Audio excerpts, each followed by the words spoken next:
passion.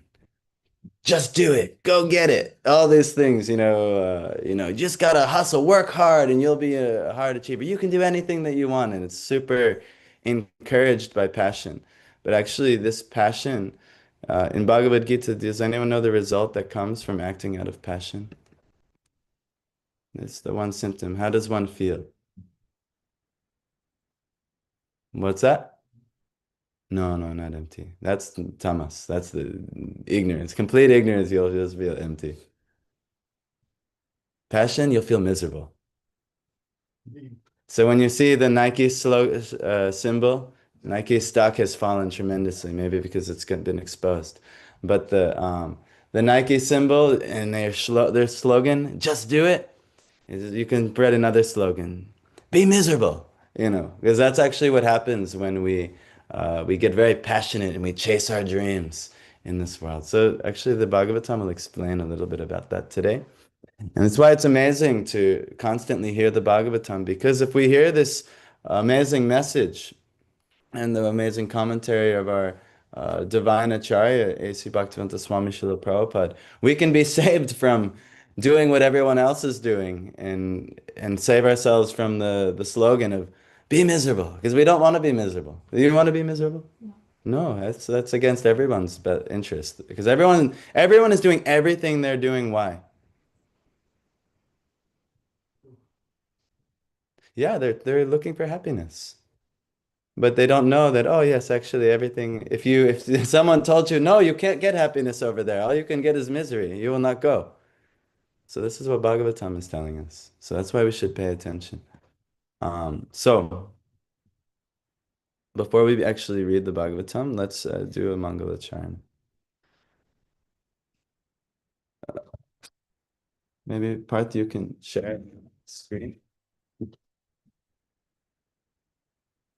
This is from the prayers of Srila Prabhupada in the introduction of Bhagavad Gita, this Mangala charm prayers.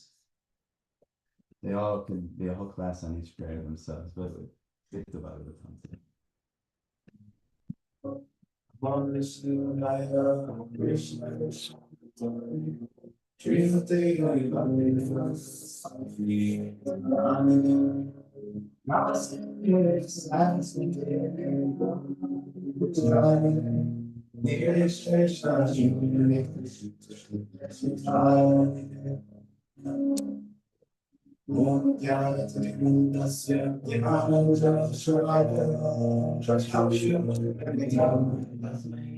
Sorry.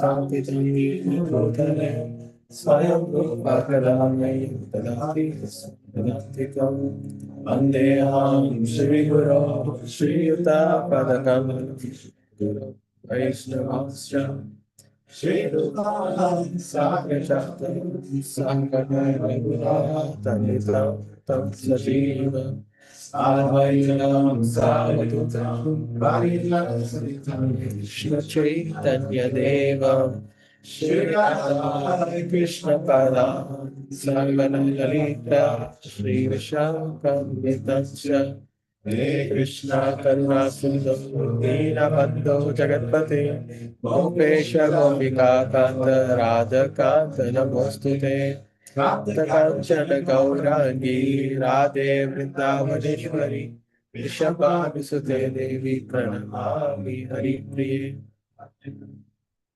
Jai Shri Krishna Chaitanya Prabhu Nityananda Shri Advaita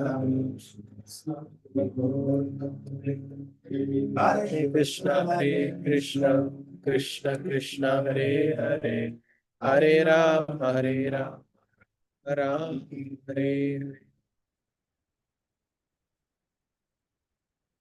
Or actually have anything to say on Srimad Bhagavatam, I first want to offer my obeisances to my spiritual master, uh, the gurus in my life, also both Diksha and Shiksha. From without their mercy, I'd have nothing to offer. I'm not having any, bhakti is a complete mercy A waterfall is just dumping on you, and if you just somehow get lucky and get in the flow, you get so much water at your disposal. So anything you may appreciate that may come, it's not mine actually. It's the mercy coming, and it's available for everyone actually. So if anything ever oh, I'm really interested in understanding how you knew that. You should meet my guru. He'll help like that. So, so I want to offer my obeisances unto my gurus, both Shiksha and Diksha. I want to offer my obeisances unto all the Gaudiya Guru Varga, the lineage of gurus, the Krishna's empowering chain that if we just connect to, we can take the mercy of the waterfall of the Krishna's giving. And then finally, I want to offer my obeisances unto all of the Vaishnavas who have gathered and assembled here. You all, my dear brothers and sisters in spiritual life. Vanchakalpa Tarubhishcha Kripa Sindhubhyacha Patitanam Pavanebhyo Vaishnavebhyo Namo Namaha. So thank you guys for coming, and this is what we love to do every day. And we will do some Bhagavat Sevaya, hopefully a little bit today. So let's see where we're at here. We have been talking about what one should do when one is about to die. We are, this is the subject matter of Bhagavatam. Maharaj Parikshit, he asked two questions, and they are, you guys can answer. All the time at all the places, in every situation, and especially the one who's about to die. Yes, very nice questions. What's the duty of a person for in all times, all places, and all circumstances? And what should be done when one is about to die? This is very, very nice because a lot of the time, the whole Bhagavad Gita was about Arjuna not knowing what his duty was, right? So if he knew what his duty was, he had no need for Bhagavad Gita. So the Bhagavad Gita gives the whole subject matter of what his duty is. So what do you think the answer, Shukadev Goswami? What's the duty for all times, all places, and in all circumstances?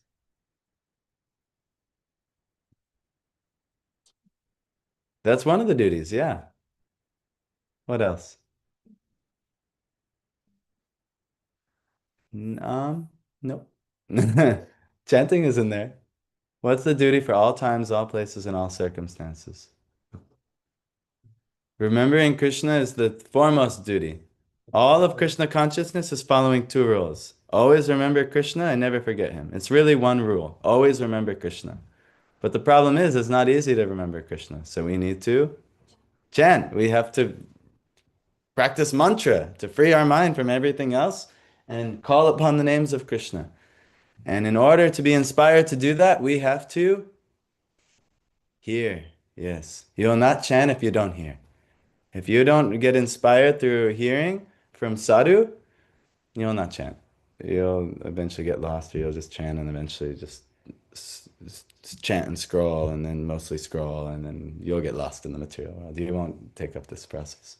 So that's why he says we need to engage in Shravanam, Kirtanam, and Smaranam of the Supreme Lord. That's actually the duty of all persons in all times and in all circumstances. And then he said, especially of one who's about to die. So now he's explaining how he prepares for that. And he was saying how fortunate you are. You have 7 days to live. It's how fortunate you are to even know that you're going to die. Because most of us, we have no idea when we're going to die. We have no idea when it's going to come. I have some little bit of an inkling in my astrological reading of when's a good time for me to die. I've got like a 7 year period between the ages of, I think, like 81 and 88. It's good for me to die during that time. Um, but most of us, we don't have, Maharaj Parikshit, he knew exactly when he was going to die. And it's how fortunate he is because he can prepare for the test. So, where are we now? Um, so he's talking about how we need to prepare ourselves. So we have to sit, well, we'll read the last few verses. One should leave home first and practice self-control. So not engaging in sense gratification, and in specific, the emphasis was on celibacy. Leaving all material duties and all these things back home, and then practice self-control, and in a sacred place, bathe regularly and sit down in a lonely place, duly sanctified. Then uh, remember the three transcendental letters Om. Engage in mantra. Chant mantra. Mantra itself, mantra means to free the mind. Man is manas, and trayate is to free the mind. So engage in chanting mantras. Now we chant these mantras, so why are we not chanting Om? Because actually he's starting the instruction from the most neophyte stage. But if we know the confidential names of the Lord, they're even more powerful than Om. Because Om is the beginning of the understanding of the impersonal aspect of God, which is very good. It's a level, if you chant this, it's very good. Krishna says he is Om in Bhagavad Gita. And by regulating the breathing process, control the mind so as to not forget the transcendental seed. So this also is a tool. If you can't study the mind, by your breath, you can study the mind. What's this called? I know you are interested in yoga. Starts with a P. Pranayama, yes, to regulate yama and prana, the life energy force within, uh, which is carried by the life airs. So pranayama, we regulate.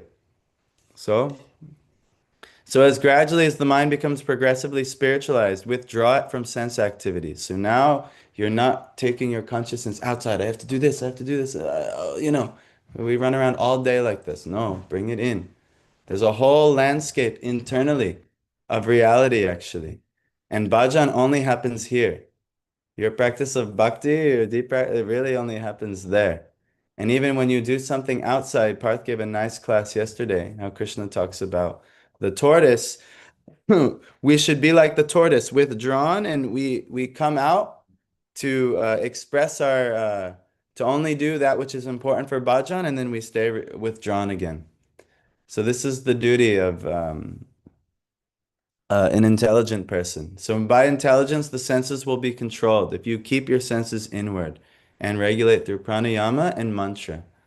So that's why we chant mantras. So in our japa, I know sometimes I was doing, I was sitting with you guys, you were here japa, you were here japa, and I was there japa, and then japa and chatting, and then japa and chatting. So really the japa, when we do this process, it should be internal. We should, really lose absorption from the outside world and then be very internalized. So this is what's recommended, especially if we're preparing for the soul leaving the body, which happens at death. So the mind too absorbed in material activities can be engaged in the service of the personality of Godhead and become fixed in full transcendental consciousness. So our bhakti sukritis, our spiritual activities, should be engaged in the service of the personality of Godhead. So because we're not so, we'll go insane if we just try to all the time only go internal and not move and eat the bare minimum and just all day and not move and chant mantras. We'll lose it. Our mind is not capable. So we engage in the services of bhakti, worship the deity, Bhagavat Shravana, hear about Bhagavatam, and engage ourselves in the different bhakti activities like chanting, dancing, honoring prasad, and so many things like that we're doing. And so this will ensure that we'll be engaged and will take us progressively to the meditative state. So thereafter, you should meditate upon the limbs of Vishnu. So when one is accomplished in meditation, you actually can see the Lord in your heart. I'm not so accomplished. That's why I'm still doing all the other activities. But you can actually see the Lord in your heart when one is becomes so realized. Um, at least that's the claims of Bhagavatam. But that's also been the experience of sadhus that I met. They are teaching us how we can always actually see Krishna there. He is present actually. But our senses are, distracted. Like you might have heard of the four defects of the human. The Vedas talk of four defects. Have you heard of them, Nikhil? He was saying something I couldn't get Oh, it. no So, problem. Yes.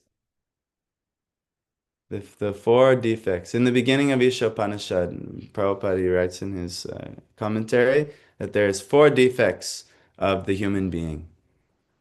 And this is how we actually get an illusion. The first is Brahm, that we mistake what is actually reality. We think I'm this body and we identify with matter. And even though with any proper reasoning and intelligence, we can definitely understand that we are not matter and we're a spirit soul, which is why it's the first teaching of Bhagavad Gita. But due to our ignorance and foolishness, we identify with the body, matter, and this material world around us. So that's the first mistake. And then why does it keep happening? The next one is pramada, which is called uh, illusion. Prabhupada translates it out as illusion. First is we make the mistake of Brahm. The second is we have the illusion. And what's the illusion? That what? Yeah, Maya is the illusion. But it's called pramada, and it means we're distracted by all the illusory things of Maya. We first made a mistake by identifying ourself with it, this body being the chief thing, and then all the temporary illusory things. Oh, my family and my job and my, this goal and that goal in spiritual life. We do all these things, and then we get distracted. And so then we go deeper into the illusion, deeper into Maya with our distraction, pramada. And then from there, it's already the false ego is already done at that point. From the very beginning, the false ego is misidentified who it is, and so now after that, then vipralipsa, we have the cheating. We were talking about the cheating propensity, confirmation bias. I want reality to be like this. I favor this form of reality. And everything is so that I should be rich in this world, and I should be able to enjoy ladies, or I should be able to enjoy men, and we will dovetail our life, and we will see every scripture, and we'll see everything that confirms our biases. This is called vipralipsa, cheating, and this is how we go even deeper into the illusion. And then finally, we rely on our senses, already taken over by all the three previous stages of illusion. And however our senses respond to those three misconceptions, we favor, oh, maybe we really like to eat cake, or maybe we really like to eat flesh in this world, and things like that, and so many things. So we design our life chasing the senses and this rajas. And it actually ruins our life and makes us what? What does rajas give us from Bhagavad Gita? It gives us, and passion gives, what's the fruit of passion? Misery, yes. By engaging in passion, we get misery. And you want misery? Nobody wants misery. But actually, we do everything guaranteeing misery because we're overcome by this passion due to our illusions, due to Maya. So we must get out of this. So this is the progressive process, how we can get out. We must find first a sadhu, like Maharaj Parikshit. He found Shukadev Goswami. How lucky. And actually, there was all the other sadhus there too, guiding, and he was the topmost sadhu. So they all sat and they wanted to hear from Shukadev Goswami. And so he's taking us through this, and now we've reached this verse. After meditating and seeing the form of the Lord, he says, Rajastamobhyam akshiptang vimudhang mana atmanaha yacheddaranayadiro hantiya tatkritang malam. Raja, the passionate mode of nature. Tamobhyam, as well as by the ignorant mode of nature. Akshiptam, agitated. Vimudham, bewildered. Mana, the mind. Atmana, of one's own. Yachet, get it rectified. Dharanaya, by conception of Vishnu in this case. Dhiraha, the pacified. Hanti, destroys. Ya, all those. Tatkritam, done by them. Malam, dirty things. One's mind is always agitated by the passionate mode of material nature and bewildered by the ignorant mode of nature. But one can rectify such conceptions by the relation of Vishnu and thus become pacified by cleansing the dirty things created by them. Purport by His Divine Grace A.C. Bhaktivedanta Swami Srila Prabhupada Ki. Persons generally conducted by the modes of passion and ignorance cannot be bona fide candidates for being situated in the transcendental stage of God realization. Only persons conducted by the mode of goodness can have the knowledge of the supreme truth.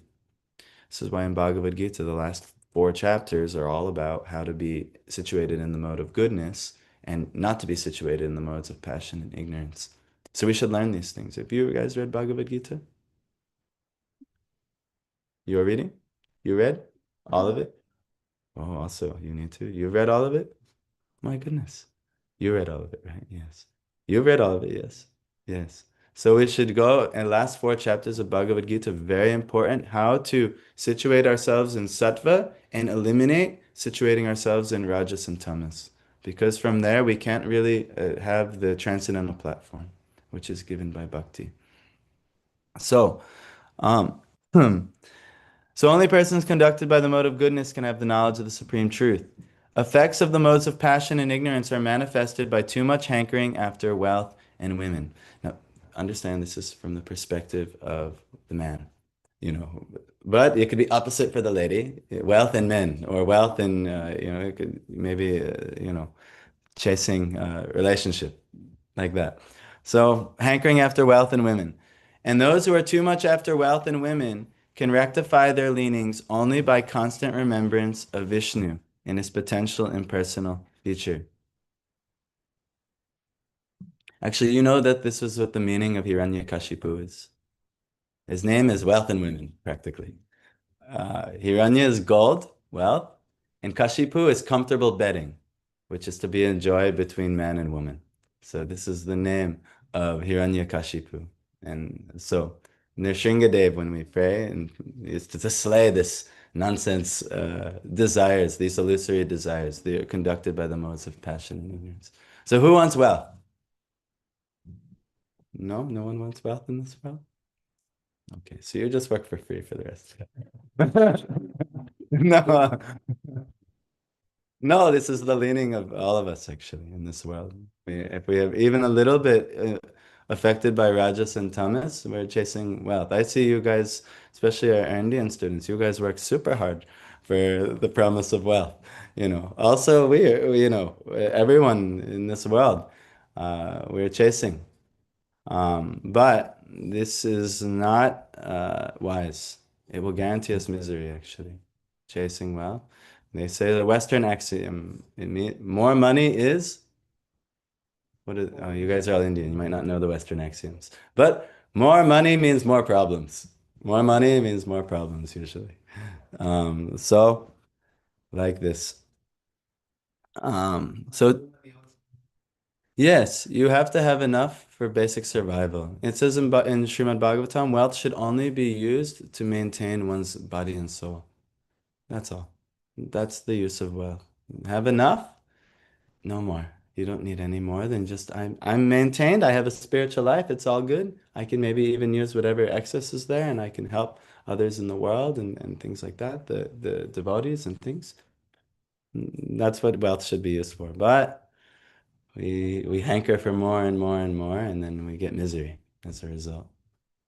So, especially when we lose it, and you will lose all of it. The more you gain, the more you lose at death. So, don't get too attached to it. So anyhow, where are we? So, and those who are too much after wealth and women can rectify their leanings only by constant remembrance of Vishnu and his potential impersonal feature. So you can start even with meditating on the Lord and his impersonal feature. That'll be explained soon. Generally, the impersonalists or monists are influenced by the modes of passion and ignorance. Such impersonalists think of themselves as liberated souls, but they have no knowledge of the transcendental personal feature of the absolute truth. Actually, they are impure in heart on account of being devoid of knowledge of the personal feature of the absolute. In the Bhagavad Gita, it is said that after many hundreds of births, the impersonal philosopher surrenders unto the personality of Godhead.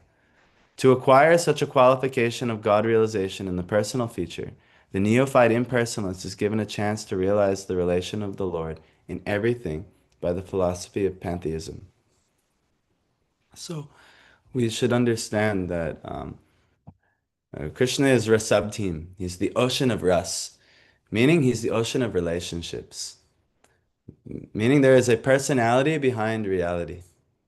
And this actually can be understood by inference.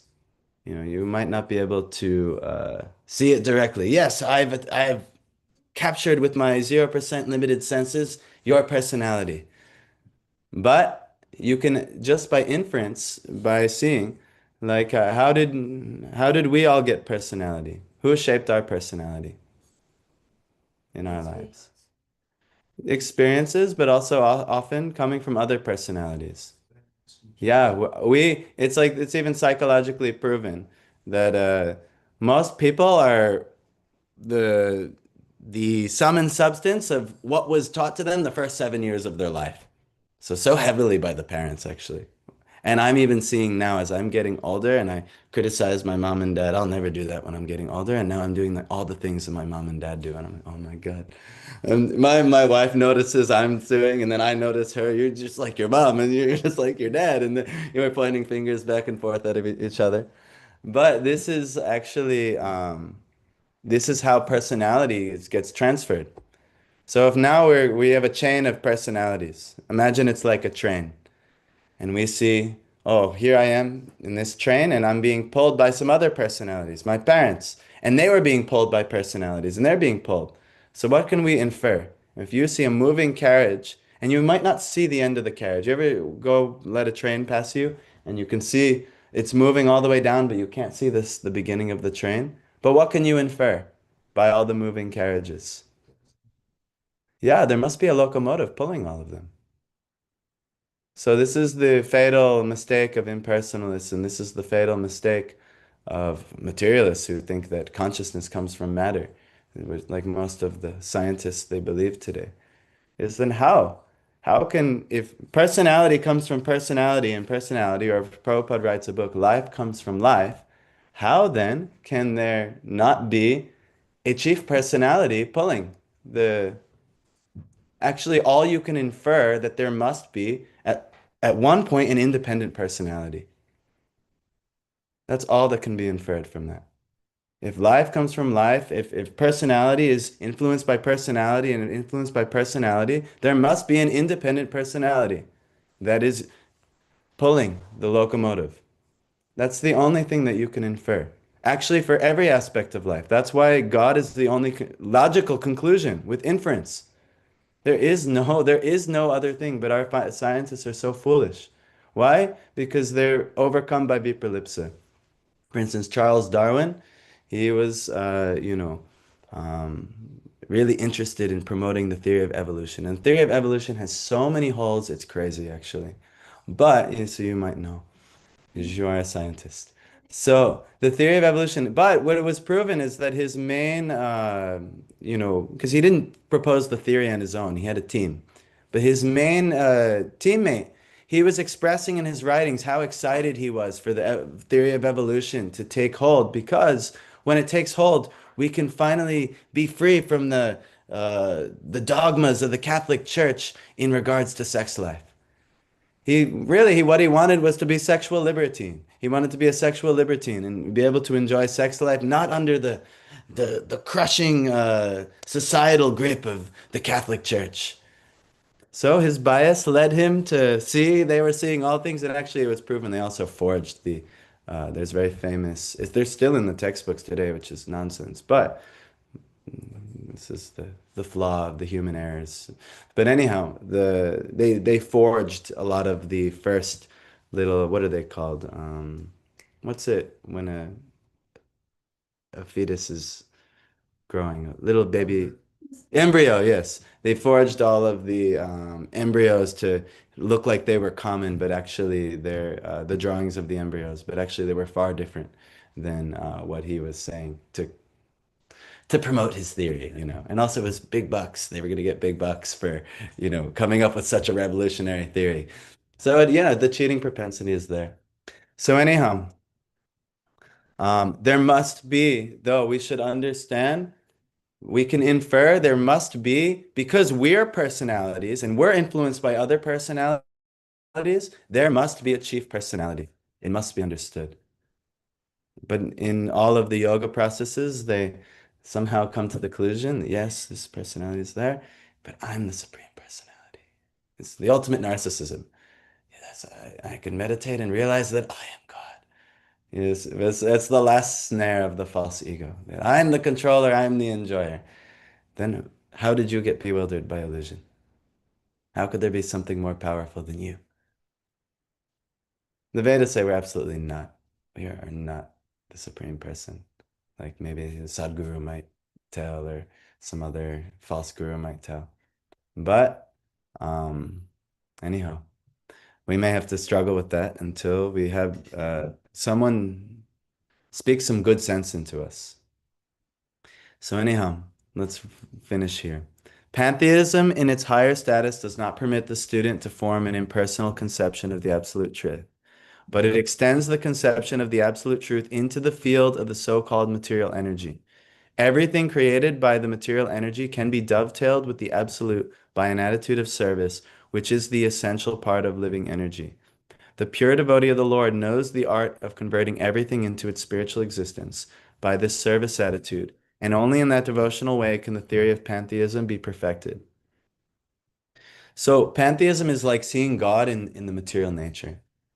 This is also, and Prabhupada is saying there is a bona fide way to accept pantheism. It's not that like, all right, I only worship Krishna and, but anything else not connected with Krishna's personality, I'm not interested in. No, everything Krishna, he says in Bhagavad Gita, he goes chapter after chapter. I'm the light of the sun. I am the light of the moon. I'm this impersonal thing. I'm this impersonal thing. I'm the taste of water, and so on. So Krishna, he's constantly telling us his how to see him in the impersonal nature. But if we don't understand that there's a personality behind it, it's flawed understanding. So this is how we can see everything, just like the sunlight. We don't have any lights on in this room. Actually, we have a couple lights on it. But even that, the light generated by electricity is harvested sunlight. That's how electricity comes. Everything is amplified and coming from the sun. But just because I cannot see the sun doesn't mean the sun's energy isn't affecting me, right? We're all here. We all see it's daytime. Daytime is the phenomena of the sun's energy illuminating everything. Yes? So similarly, the Lord's energies, He's Sarva Shaktim. He has all energies are His. They illuminate every aspect of life. But if we don't understand that it's coming from Him, that's not necessarily doesn't mean that it's not coming from Him. It just means we can't perceive it with our 0% uh, ability to perceive things. So this is actually, if the devotee sees like that though, the devotee is always able to connect everything in a way to serve Krishna. Wealth can be used to serve Krishna. It doesn't have to send us into illusion. Uh, what else? A house, we can turn it into a place where we discover more about Krishna, like this house. A relationship. All right, me and my wife, we can serve Krishna together. Children? Oh, my son, he can join us too. He can serve Krishna with us. Food items? We can offer them all to Krishna. Find out what Krishna likes. He likes sattvic things. Only offer him sattvic things, and then feed them to the devotees and eat like that. Everything in this material world that's so-called part of the illusion can be offered to Krishna to some degree. So this is the art of devotion. We must learn this actually. And how do we learn this? Under the guidance of a spiritual master. He is expert. He can see the vision has been granted to him. The mercy has been granted to him. We can do everything we want on our own, but if we have coming, it's like my son. My son Abiram, he's running around trying to discover life, wanting to stick his hand in sockets and do always, especially young boys. I don't know why they just want to always throw themselves in danger, like crazy, like diving headfirst into the stairs, or just like why? Why are you doing? But that's like us. We're trying to discover and enjoy, and we don't know what is good for us. We're like cosmic toddlers. And we're trying to, feel our way through this world, not seeing there's danger at every step.